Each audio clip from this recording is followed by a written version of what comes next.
मेरे YouTube page एस्ट्रोनेश पर आपका स्वागत है। नमस्कार, मैं हूं नरेश कुमार। सबसे पहले उन दर्शकों का शुक्रिया जिन्होंने पेज को सब्सक्राइब किया है, पेज के वीडियोस को शेयर कर रहे हैं, कमेंट कर रहे हैं, लाइक कर रहे हैं और अपनी राय भी दे रहे हैं कमेंट बॉक्स में हमें। और यदि आप पेज पर नए आए हैं और वीडियो अच्छा लगे तो पेज को सब्सक्राइब जरूर करिए, वीडियो को शेयर जरूर करिए, लाइक जरूर करिए और कमेंट जरूर करिए। बात हो रही है जून महीने के राशिफल की और आज बात करेंगे कन्या राशि के जातकों की। कन्या राशि के जातकों के लिए जून का महीना कैसा रहेगा। ये जो आप कुंडली देख रहे हैं आपके सामने लगी हुई है, ये है कन्या राशि के जातकों की कुंडली 1 जून के गोचर के लिहाज से, यानी कि 1 जून को कुंडली में ग्रहों की स्थिति ये रहेगी आपकी कन्या राशि के जातकों के लिए। चंद्रमा दूसरे भाव में गोचर कर रहे हैं, केतु दूसरे भाव में है। ये शुभ गोचर नहीं है, केतु का गोचर दूसरे भाव में शुभ नहीं होता। और शनि का जो गोचर है वो छठे भाव में हो रहा है। आपकी कुंडली में शनि का गोचर छठे भाव में शुभ होता है, तो शनि आपके लिए शुभ गोचर में है। बुध, राहु और गुरु ये अष्टम भाव में गोचर कर रहे हैं। बुध को छोड़कर दोनों का गोचर शुभ नहीं है। सूर्य 9वें भाव में है, 9वें भाव में सूर्य का गोचर शुभ नहीं होता। और मंगल और शुक्र 11वें भाव में है, ये गोचर शुभ है, क्योंकि पाप ग्रह मंगल जो है वो 11वें भाव में शुभ गोचर में होते हैं। भले ही वो नीच में है, नीच राशि में है, लेकिन इसके बावजूद वो शुभ गोचर में है। तो सबसे पहला जो गोचर होगा, सबसे पहला जो ट्रांजिट होगा 7 जून के दिन, वो होगा बुध का। बुध यहाँ पर 9वें भाव में आकर बुध सूर्य के साथ बुध आदित्य राजयोग की फॉर्मेशन करेंगे। ये 7 जून को होगा, लेकिन इसका नुकसान ये है कि ये शुभ गोचर में नहीं रहेंगे, ये अशुभ गोचर में आ जाएंगे। इसके बाद सूर्य गोचर करेंगे 15 जून को और ये यहाँ पर आ जाएंगे कर्म स्थान में। यहाँ पर ये शुभ गोचर में हो जाएंगे, यानी कि सूर्य का गोचर शुभ नहीं था, वो अशुभ नहीं था, अशुभ था, वो शुभ हो जाएगा। बुध का गोचर शुभ था, वो अशुभ हो जाएगा। तो एक गोचर शुभ हो जाएगा, एक गोचर अशुभ हो जाएगा। तो ये रहेगा। इसका मतलब यह है कि मंगल, सूर्य, शनि ये 3 ग्रह आपके लिए शुभ गोचर में रहेंगे और अच्छा फल जो है वो करेंगे। शुक्र भी आपको अच्छा फल करेंगे, 11वें भाव में है। तो आपको बताते हैं कि सबसे पहले कर्म की स्थिति क्या रहेगी। आपका कर्म कैसा रहेगा, आपका जॉब, आपका प्रोफेशन, आपकी नौकरी, आपका फ्रीलांस का बिजनेस जो है वो कैसा रहेगा। सूर्य चूंकि 10वें भाव में गोचर कर रहे हैं, सूर्य करियर के भी कारक हैं। ये यहाँ पर आकर सूर्य को डायरेक्शन स्ट्रेंथ जो होती है वो फुल हो जाती है। सूर्य 12वें भाव के मालिक हैं आपकी कुंडली में और ये शुभ गोचर में आ गए हैं। मंगल यहाँ पर आय स्थान में अपने मित्र चंद्रमा की राशि में, ये इसको 2 तरीके से डिफाइन कर सकते हैं। नेगेटिव एस्ट्रोलॉजी करनी होगी तो ये बता देंगे कि ये नीच राशि में आ गए हैं।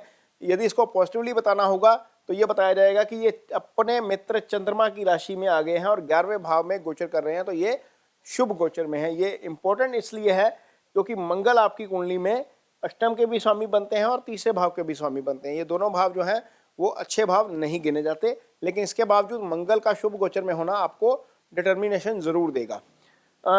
इसका और आय के लिहाज से यदि मैं शुक्र देखता हूँ तो शुक्र की पोजीशन ऐसी है कि आपको आय के लिहाज से भी स्थिति ठीक रहेगी।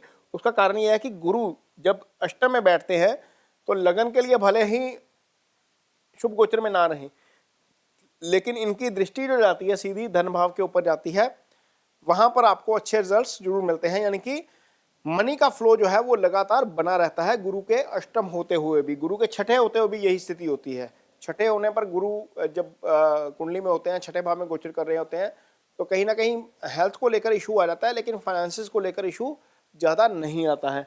तो फाइनेंसिस जो है वो आपके ठीक रहेंगे। आपका जॉब, आपका कारोबार, आपका प्रोफेशन, आपका जो फ्रीलांस का काम जो भी आप करते हैं साइड बाय साइड, वो जो है वो ठीक रहेगा। आपको अर्निंग्स में कोई दिक्कत नहीं आएगी, ना ही आपको कर्म स्थान पर कोई ज़्यादा परेशानी आने वाली है।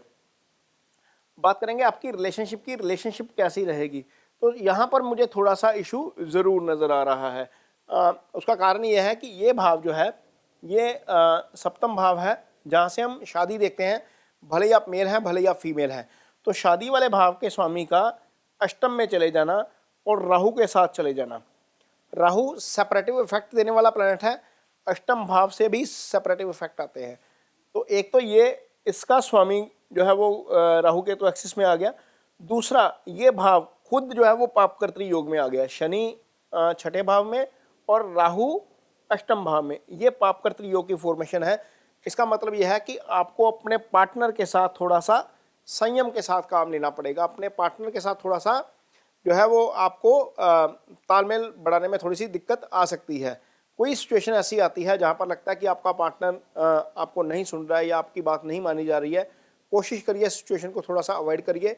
जब अवॉइड कर देंगे, स्टेट ऑफ माइंड जब ठीक हो जाता है दोनों का, तो बात करिए तो चीज़ें ठीक रहेंगी। अदरवाइज ब्लोअप होने से दिक्कत बढ़ सकती है। मैं ब्लोअप इसलिए कह रहा हूँ क्योंकि मंगल जो है यहाँ पर बैठकर 1 2 3 4 इस भाव को देख रहे हैं, ये वाणी वाला भाव है। केतु यहाँ पर ऑलरेडी विराजमान है। तो जब 2 पाप ग्रहों का प्रभाव वाणी वाले भाव पर है तो आप ब्लो अप हो जाते हैं, आप रिएक्ट जल्दी कर देते हैं। तो इसका मतलब यह है कि थोड़ा सा आपको तनाव से बचना है, थोड़ा सा सिचुएशन को अवॉइड करने की कोशिश करिएगा। जहाँ तक सिंगल्स की बात है तो सिंगल्स के लिए समय थोड़ा सा बेटर है, क्योंकि मंगल और शुक्र ये दोनों ही ग्रह जो है वो एक तरीके से शुक्र मेल के लिए फीमेल का कारक होता है, मंगल जो होता है वो भी एक तरीके से रिलेशनशिप में अहम भूमिका अदा करता है। जब मंगल और शुक्र दोनों ही, एक नेगेटिव और एक पॉजिटिव प्लैनेट, दोनों पंचम को एक्टिवेट कर रहे हैं, दोनों की 7वीं दृष्टि पंचम पर जा रही है, तो इसका मतलब ये है कि हो सकता है कि जून के महीने में आपको कहीं ना कहीं पार्टनर की जो तलाश है वो पूरी हो सकती है, या बात चलेगी इस दिशा में, या घर वाले कोई बात करेंगे, या आपने किसी को पसंद किया हुआ है वहां पर बात चल सकती है। तो ये स्थिति बनती हुई नजर आ रही है कन्या राशि के जातकों के लिए, क्योंकि पंचम एक्टिवेट हो रहा है। लेकिन थोड़ा सा इस सिलसिले में जल्दबाजी मत करिएगा, क्योंकि पंचम का स्वामी शनि छठे में गया हुआ है और केतु की दृष्टि के ऊपर भी है इसके ऊपर। तो थोड़ा सा संयम से काम लीजिएगा, जल्दबाजी में रिलेशनशिप को लेकर कोई डिसीजन मत लीजिएगा। हालांकि मौका आएगा, सीन भी बनेगा, बात भी चलेगी, लेकिन जल्दबाजी मत कीजिएगा। यहाँ पर जल्दबाजी थोड़ी सी नुकसानदायक हो सकती है।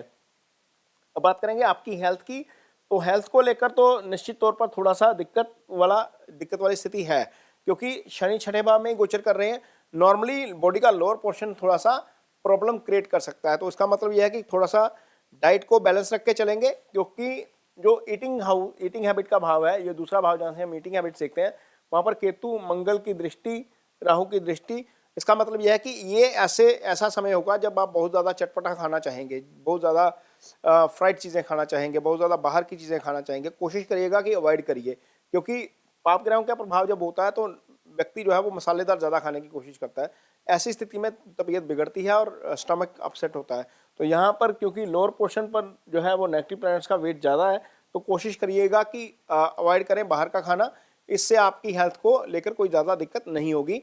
लेकिन एक चीज़ आपको ज़रूर ध्यान रखनी है, यदि आपका काम इस तरीके से इस प्रकार की चीज़ से जुड़ा हुआ है, जैसे मान लीजिए आप ड्राइविंग करते हैं, हाइट पर चढ़कर काम करते हैं, कहीं कहीं आप मशीन पर काम करते हैं, तो ज़रूर ध्यान रखने की ज़रूरत है, क्योंकि दुर्घटना होने का भी जो है वो की भी आशंका है। शनि अष्टम को देख रहे हैं, ये सडन एक्सीडेंट का भाव होता है, और राहु यहाँ पर ऑलरेडी विराजमान है, इसलिए थोड़ा सा सावधानी अपेक्षित है, थोड़ा सा सावधानी के साथ काम करने की ज़रूरत है आपको। और यहाँ पर मंगल जब छठे में 11वें में बैठे हैं, तो ये छठे का छठा होता है, और यहाँ मंगल अष्टम दृष्टि से देख भी रहे हैं, तो छठा इस समय बहुत ज़्यादा पीड़ित स्थिति में है। थोड़ा सा आपको ध्यान रखना पड़ेगा इस सिलसिले में। आगे बात करेंगे स्टूडेंट्स के लिए कैसा रहेगा। तो स्टूडेंट्स के लिए ये जो समय है ये एवरेज रहेगा, बहुत ज़्यादा बुरा नहीं, बहुत ज़्यादा अच्छा नहीं। पंचम हालांकि एक्टिवेट है, लेकिन जो ग्रह एजुकेशन से संबंधित हैं दोनों ही अच्छे गोचर में नहीं है। गुरु भी अच्छे गोचर में नहीं है और बुध भी अच्छे गोचर में नहीं है।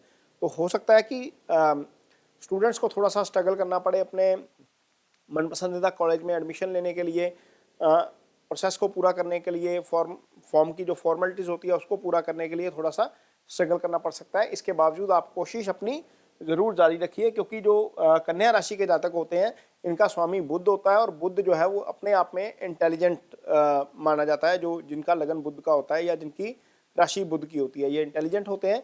तो कोशिश करिए थोड़ा सा संयम बना कर रखिए, और आपको निश्चित तौर पर अपने जो है वो पसंदीदा कॉलेज में या स्कूल में एडमिशन ज़रूर मिल सकता है। तो ये जून महीने का राशिफल है कन्या राशि के जातकों के लिए। ये वीडियो आपको कैसा लगा, इस पर कमेंट बॉक्स में अपनी राय ज़रूर दीजिए। यदि ये वीडियो अच्छा लगे तो शेयर ज़रूर करिए, पेज को सब्सक्राइब ज़रूर करिए। इसके साथ ही मुझे दीजिए इजाज़त। नमस्कार।